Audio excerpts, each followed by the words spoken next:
Welcome to the first installment of the Mahabharata podcast. In this series, I hope to retell this ancient Indian epic in an abridged, but not too abridged, audio format. My main purpose is to relate the amazing story of the war between the cousins and the role Krishna played in it.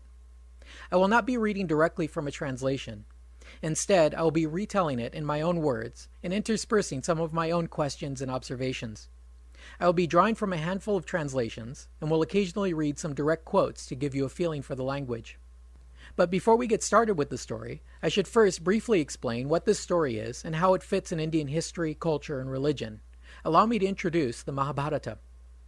The title, Mahabharata, literally means Great Bharat. The full title would be something like The Great Tale of the Bharata Dynasty.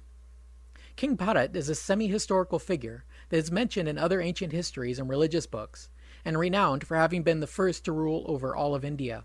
So the purpose of this book may be pretty much to tell us all there is to know about the descendants of this man.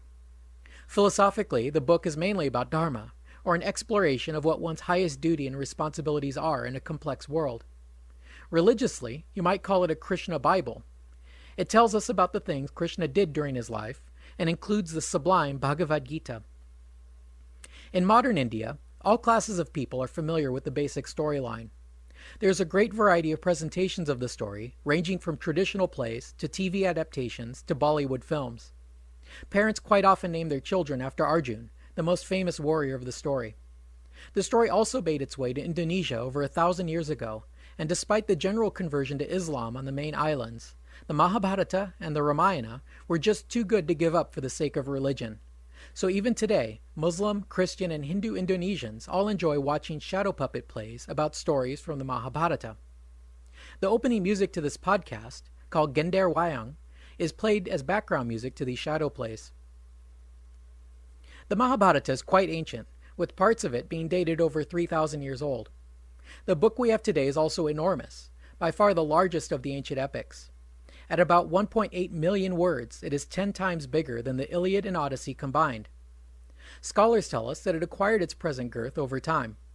Subsequent authors treated it as a sort of encyclopedia for the Kuru dynasty, and added in all sorts of additional stories that related to the period or subject matter.